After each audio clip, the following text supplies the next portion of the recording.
নমস্কার, vision plus নিউজে আপনাদের সকলকে স্বাগত।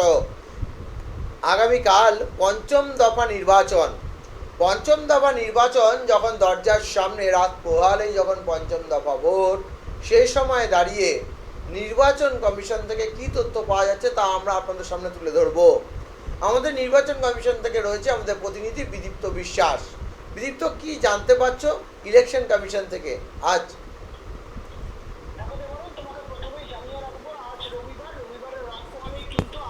সোমবার ইতিমধ্যেই পঞ্চম দফার লোকসভা নির্বাচন 7 লোকসভা কেন্দ্রে। উল্লেখযোগ্য পরায়ণভাবে কিন্তু এই পঞ্চম দফার লোকসভা নির্বাচনে উল্লেখযোগ্য পরায়ণভাবে যে 7টা লোকসভা কেন্দ্র, তার মধ্যে যদি নজর রাখি, প্রথমেই রয়েছে বনগাঁ, ব্যারাকপুর, হাওড়া, উলবেড়িয়া, শ্রীরামপুর, হুগলি এবং আরামবাগ। এইটি মধ্যেই কিন্তু পঞ্চম দফার লোকসভা নির্বাচনে যাতে কোনো রকম ভাবে সন্ত্রাস না হয়, অর্থাৎ এক কথা বলা যেতে পারে যাতে কোনো রকম বিশৃঙ্খলা পরিস্থিতি না ঘটে, তার জন্য কিন্তু একদম সর্বদাই প্রস্তুতি ইতিমধ্যে নিতে শুরু করে দিয়েছেন মুখ্য নির্বাচনী আধিকারিকের দপ্তর, সর্বোপরি জাতীয় নির্বাচন কমিশন। তবে অন্যদিকে দাঁড়িয়েও কিন্তু এই মুহূর্তে উল্লেখযোগ্য পরায়ণভাবে একটা যেটা বিষয়, সেটা হচ্ছে কি ইতিমধ্যেই কেন্দ্রীয় বাহিনীর সংখ্যা 7 লোকসভা কেন্দ্রে, ইতিমধ্যে পঞ্চম দফা লোকসভা নির্বাচনে মূলত 7 লোকসভা কেন্দ্রে যেমনটা আমরা জানতে পারছি, তার কিন্তু পরিসংখ্যান থাকছে 800টা। এবং অন্যদিকে দাঁড়িয়ে কিন্তু ইতিমধ্যে কিউআরটি টিমের সংখ্যা এবং রাজ্য পুলিশের সংখ্যা একই রকম ভাবে কিন্তু বাড়ানো হচ্ছে এই 7 লোকসভা কেন্দ্রে। উল্লেখযোগ্য পরায়ণভাবে কিন্তু আরেকটা যেটা বিষয়, ইতিমধ্যে আগামীকাল সকাল 7টা থেকে সন্ধ্যে 6টা পর্যন্ত যে ভোট গ্রহণ প্রক্রিয়া চলবে, এই ভোট গ্রহণ প্রক্রিয়ার মধ্যেই কিন্তু ইতিমধ্যেই কমিশনের মুখ্য নির্বাচনী আধিকারিকের দপ্তরে কিন্তু 100% ওয়েবকাস্টিং করার ব্যবস্থা রাখা হয়েছে। এবং অন্যদিকে দাঁড়িয়ে কিন্তু আরেকটা যেটা বিষয়, ইতিমধ্যেই সেটা না বললেই নয়, ইতিমধ্যেই প্রথম, দ্বিতীয় এবং তৃতীয় এবং চতুর্থ দফার লোকসভা নির্বাচনে যদি দেখি, বা পঞ্চম দফার লোকসভা নির্বাচন রাত পোহালে যেটা আসন্ন বঙ্গে, ইতিমধ্যেই মুখ্য নির্বাচনী আধিকারিকের দপ্তর যেমন ওয়েবকাস্টিং এর উপর বারংবার জোর দিচ্ছেন, অন্যদিকে দাঁড়িয়ে কিন্তু তারা আর্টিফিশিয়াল ইন্টেলিজেন্সকে ব্যবহার করছেন এই প্রথমবার, অর্থাৎ আর্টিফিশিয়াল ইন্টেলিজেন্সের মাধ্যমে, অর্থাৎ এআই এর মাধ্যমে তারা পুরো বিষয়টা কিন্তু খতিয়ে দেখবেন বুথগুলির মধ্যে। অন্যদিকে দাঁড়িয়ে কিন্তু ইতিমধ্যেই বনগাঁর দিকে যদি নজর রাখি, এই বনগাঁর ক্ষেত্রে কিন্তু কিছু কিছু জায়গা যেগুলোতে কিন্তু ইতিমধ্যে সেগুলো স্যালো জোনের আওতায় পড়ছে। বনগাঁর ক্ষেত্রে মূলত 17টি স্যালো জোন রয়েছে, এখানে কিন্তু এই ওয়েবকাস্টিং করা সম্ভবপর নয়, সেক্ষেত্রে দাঁড়িয়ে সেখানে মাইক্রো অবজারভারের দ্বারা কিন্তু এই ভোট বা বুথগুলোকে কিন্তু পরিচালনা করা হবে।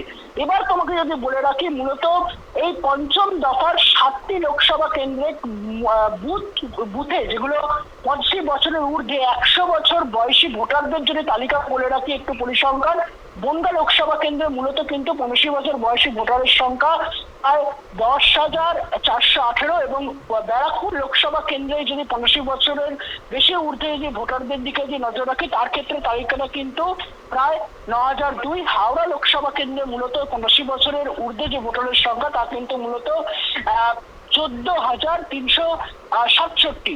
উলবেড়িয়া লোকসভা কেন্দ্রের দিকে যদি নজর রাখি, সেক্ষেত্রে দাঁড়িয়ে কিন্তু মূলত 85 বছর বয়সী ভোটারের যে সংখ্যা, তার পরিসংখ্যান হচ্ছে 11,634।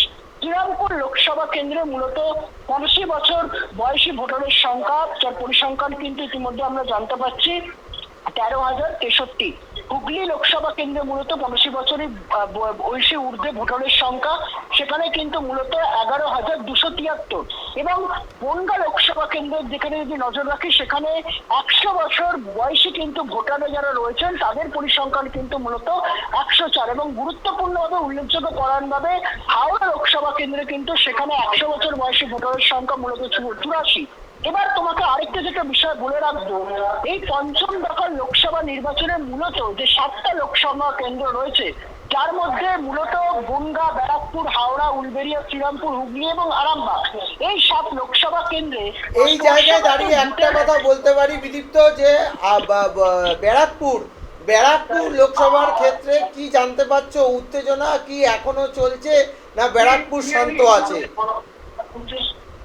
দেখো দেবরণ, তোমাকে প্রথমেই আরেকটা যেটা বিষয় এখানেই একটু স্পর্শ করে বলা উচিত, যে ইতিমধ্যেই আমরা যদি ব্যারাকপুরের দিকে নজর রাখি, সেখানে কিন্তু স্পর্শকাতর বুথের সংখ্যা 1,069টি। এবং উল্লেখযোগ্য পরায়ণভাবে কিন্তু ব্যারাকপুরকে নিয়ে কমিশনের প্রথম দিন থেকে যে নজরদারি ছিল, একই রকম ভাবে কিন্তু হাওড়াকে নিয়েও নজরদারি ছিল। কমিশন মনে করছেন যে ব্যারাকপুরের মতো এরিয়া, যেখানে আগের বছর বা আমরা যদি আগের যে লোকসভা নির্বাচন সেগুলোকেও যদি নজর রাখি, সেক্ষেত্রে দাঁড়িয়ে কিন্তু একটা ভোট পরবর্তী হিংসা এবং ভোটের দিনের যে হিংসা তা কিন্তু ইতিমধ্যে লক্ষ্য করা গেছে। তবে এক্ষেত্রে দাঁড়িয়ে এবছর 2024 সালে এসে দাঁড়িয়ে যে রাত পোহালে পঞ্চম দফার লোকসভা নির্বাচন, সেখানে কিন্তু ব্যারাকপুরে কোন রকম ভাবে সন্ত্রাস বরদাস্ত করতে চান না একদম মুখ্য নির্বাচনী আধিকারিকের দপ্তর। তারা কিন্তু 100% ওয়েবকাস্টিং করতে চান ইতিমধ্যেই উল্লেখযোগ্য পরায়ণভাবে, এবং ইতিমধ্যে কিউআরটি অর্থাৎ যারা কুইক রেসপন্স টিম তাদেরকেও গুরুত্বপূর্ণভাবে ভূমিকা পালন করতে বলেছেন ব্যারাকপুরের ক্ষেত্রে, এবং কেন্দ্রীয় বাহিনীর জওয়ানরা তারাও কিন্তু সকাল থেকে সেখানে উপস্থিত থাকবেন। এবং ঠিক আছে বিনীতা, তুমি সঙ্গে থাকো, তুমি যাবতীয় খবরের দিকে নজর রাখো, তার সাথে সাথে তুমি নজর রাখো আগামীকাল রাত পোহালেই পঞ্চম দফা ভোট। সঙ্গে থাকুন, দেখতে থাকুন ভিশন প্লাস নিউজ। বিনীতা, তুমি আমাদের সাথে থাকো যাবতীয় আপডেট নিয়ে ইলেকশন কমিশন থেকে।